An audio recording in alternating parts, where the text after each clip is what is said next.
Salam fisioterapi. Terima kasih sudah mampir ke channel kami dan terima kasih juga sudah menyaksikan video kami. Pada video kali ini kami akan membahas seputar permasalahan ataupun gangguan pada bagian tulang pinggang, atau nama medisnya itu ialah namanya lumbar pain. Jadi lumbar pain ini ataupun nyeri punggung bawah, nama lainnya juga low back pain. Ini bisa dikaitkan juga mungkin karena adanya faktor cedera, karena adanya kesalahan dari koreksi postur, tetapi di balik insiden lainnya, nyeri pada punggung bawah ini bisa juga disebabkan karena adanya perubahan bentuk tubuh ataupun juga perubahan tubuh, di mana perubahan tubuh ini bisa terkait karena adanya proses degeneratif ataupun proses fase penuaan. Jadi proses fase penuaan ini bisa menyebabkan tulangnya mulai merapuh, kemudian pertumbuhan tulang-tulang baru ataupun osteofit, kemudian bisa juga berpengaruh terhadap bagian bantalan di tulang belakang namanya diskus. Nah, jadi pada pemeriksaan kali ini kita akan membahas seputar pemeriksaan terkait tulang belakang. Ada satu pemeriksaan nanti terkait untuk faktor penuaan ini, kita bisa koreksi nanti juga. Oke, langsung saja tes yang pertama, Spinosus Process Tap Test. Spinosus Process Tap Test ini merupakan pemeriksaan fisioterapi di mana kita melakukan pengetukan ataupun juga pemeriksaan dengan cara mengetok bagian spinosus tulang ataupun juga bagian tonjolan di bagian tulang belakang. Jadi caranya yang pertama itu kita boleh memposisikan penderita dalam posisi duduk, maksud saya. Kemudian kita boleh mengingsingkan ataupun juga mengisikan baju. Nah, seperti ini. Untuk yang pertama kita harus mengetahui dulu di mana sih lokasi yang akan kita periksa. Jadi caranya kita boleh mengambil tulang belakang seperti ini. Nah, jadi bagian dari tulang tanggul samping ini kurang lebih di bagian tulang pinggang nomor 5, 4. Kita ukur dengan, kita bisa raba ya, nanti ada celah-celahnya 5, 4, 3, 2, 1, ada 5 ruas. Jadi kurang lebih di sini posisinya lumbar 1. Biasanya pemeriksaannya ini boleh menggunakan hammer refleks. Jadi itu ada semacam palu untuk mengetok ya. Tetapi apabila kita tidak mempunyai hammer refleks, kita boleh menggunakan tangan. Jadi kita lakukan pengetukan seperti ini. Jadi yang kita ketuk itu di bagian prosesus spinosusnya. Jadi itu di antara tonjolan-tonjolan tulang itu ada celah. Nah, jadi di tonjolannya itu tepat kita lakukan pengetukan. Kemudian kita menaikkan. Ada nyeri nggak? Tidak. Nggak ada. Oke, kita berpindah ke sisi yang berikutnya, di bawahnya. Ada nyeri nggak? Tidak. Ada nyeri nggak? Tidak. Nah, biasanya orang-orang yang memiliki gangguan pada tulang bagian punggung bawah ataupun bagian pinggang akan merasakan nyeri. Biasanya waktu kita melakukan pengetukan, dia akan langsung mengatakan, oh iya di situ yang nyerinya, oh iya di situ yang memang terasa paling sakitnya.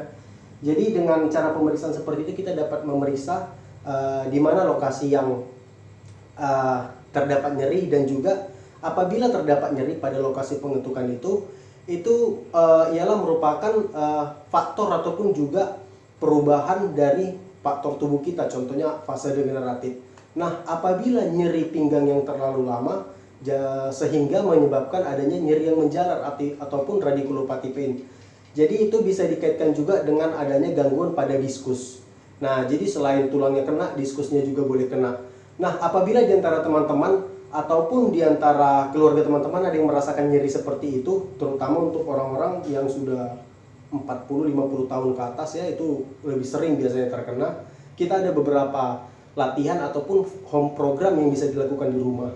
Latihan yang pertama yang mau kita lakukan ini merupakan latihan yang simple, sederhana, dan tentunya mudah dilakukan apabila dilakukan untuk orang-orang yang sudah lanjut usia. Ini juga termasuk latihan yang gampang.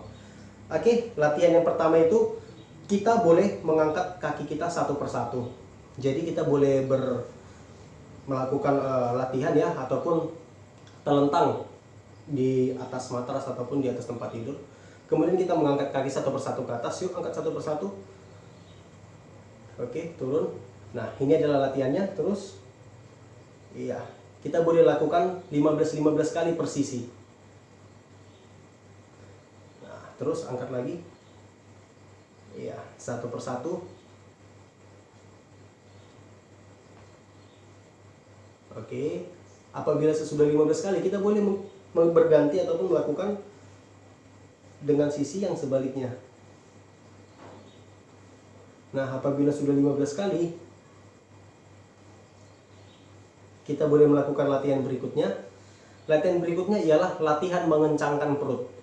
Jadi, ini kan di bawah tulang pinggang kita ini, di bawah pinggang kita ini terdapat seperti celah ya, terdapat seperti celah. Jadi kita mengencangkan perut seolah-olah perut kita itu menekan untuk meratakan celah yang di bagian pinggang kita bagian bawah. Yuk, tekan perutnya, kontraksikan. Jadi waktu semasa kita mengkontraksikan perut, kita usahakan badan kita seperti menekan ke bawah seperti ini. Ya. Oke, yuk kencangin perutnya, serasa tekan ini bawah.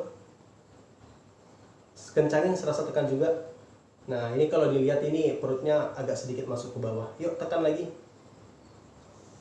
Tekan lagi. Oke, bagus. Ini adalah latihan yang kedua.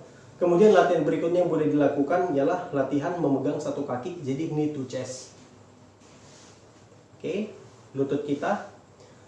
Untuk variasi pegangannya boleh seperti ini dan juga boleh seperti ini ya. Nah, jadi tergantung kenyamanan dari penderita itu sendiri. Kalau abang nyamannya gimana? Ini. Nah, kalau abang ini nyamannya gini. Jadi pada posisi seperti ini kita boleh melakukan tarikan seperti ini. 1. Perlahan-lahan 2, 3, 4. Boleh dilakukan perlahan-lahan. Oke. Apabila sudah 15 kali boleh diganti dengan sisi yang satunya. Iya.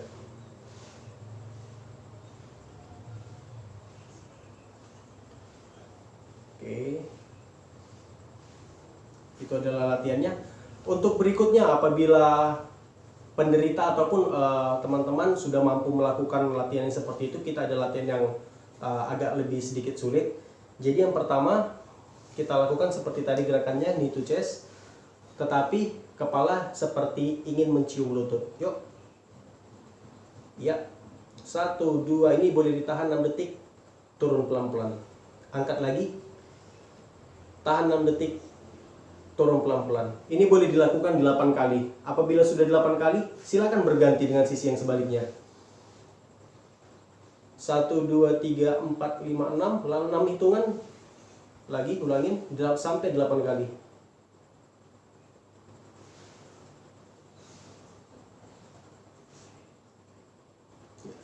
Apabila teman-teman merasakan nyeri pada saat melakukan latihan yang seperti barusan, sebaiknya melakukan latihan yang ringan-ringan seperti yang sebelumnya sudah kami beritahu sebelumnya. Nah, jadi apabila sesudah melakukan latihan seperti tadi, kita boleh melakukan peregangan. Jadi, ini boleh kita lipat dua-dua, kemudian boleh ditarik secara bersamaan seperti ini. Ditarik perlahan-lahan. Kalau menariknya tidak boleh langsung ditarik seperti ini ya. Tarik saja perlahan-lahan. Tahan 10-15 detik, and then release, lepaskan. Kemudian tarik lagi perlahan-lahan, tahan 10-15 detik, lemaskan. Oke, jadi itu beberapa latihan-latihan tadi sudah kita lakukan, dan juga satu pemeriksaan terhadap gangguan tulang belakang akibat proses penuaan, namanya Spinosus Process Tap Test.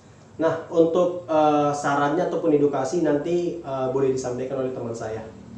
Ya, untuk kasus ini yang harus dihindari itu, 1, jangan membungkuk, mengangkat beban berat dengan cara membungkuk, mengambil benda di lantai dengan cara membungkuk, dan jika berkendaraan hindari benturan atau hentakan atau menabrak polisi tidur ataupun lubang, karena akan menyebabkan tekanan yang sangat sakit gitu. Yang harus dilakukan untuk sakit diskus ini, yang pertama berenang, bermain sepeda atau static cycle, dan latihan-latihan yang kami berikan. Nah, itu sudah cukup untuk melakukan penyembuhan. Dan jika baru-baru terjadi dan tanda-tandanya seperti demam, nyeri yang sangat hebat, nah, segeralah kompres es, atau jika masih meradang, coba konsulkan ke dokter atau ke fisioterapi terdekat gitu. Oke, terima kasih. Jadi yang bisa kita ambil dari teman saya ini, apabila nyerinya baru dirasakan sampai terasa berdenyut-denyut, dan juga kita merasakan seperti meriang, mau demam ya. Jadi itu ada tanda-tanda tanda-tanda di mana bagian tubuh kita itu meradang. Jadi salah satu bentuk perlawanan ataupun pertahanan dari tubuh kita itu memberitahu dengan sinyal bahwasanya kita ini merasakan meriang. Nah, kalau sudah terjadi seperti itu, kita pasti merasa ada yang salah dan juga ada yang nggak beres. Oleh karena itu biasanya kita mengompres ataupun juga mengkonsumsi obat pengurang rasa nyeri ya. Apabila tidak ada obat pengurang rasa nyeri, kita boleh dengan menggunakan kompres es di bagian kita yang sakit itu, di bagian pinggang. Nah, biasanya ini paling umum di usia-usia 50 ke atas ya Bang ya, udah lansia. Terkadang kita merasa masih mampu melakukan pekerjaan, kemudian masih mampu melakukan yang sana sini. Padahal sebaiknya kita harus mengurangi secara perlahan ya, sesuai dengan usia ya. Bukan berarti kalau misalnya kita makin tua nggak aktif, bukan seperti itu. Tapi boleh aktif, cuman harus dipilih-pilih dan dipilah apa-apa saja kegiatan yang boleh dilakukan dan bagaimana caranya. Seperti yang tadi sudah diberitahu, kalau ingin ngambil barang jangan langsung bungkuk ya. Kebanyakan orang kan ngambil langsung bungkuk, padahal seharusnya kita harus jongkok sedikit baru diangkat. Kurang lebih seperti itu. Jadi untuk teman-teman apabila nyerinya tidak berkunjung reda ataupun tidak kunjung sembuh ya, dan terutama semakin memburuk, usahakan untuk segera berobat ke rumah sakit atau klinik fisioterapi terdekat. Sekian video dari kami, semoga membantu. Kiranya video kami bermanfaat. Salam fisioterapi.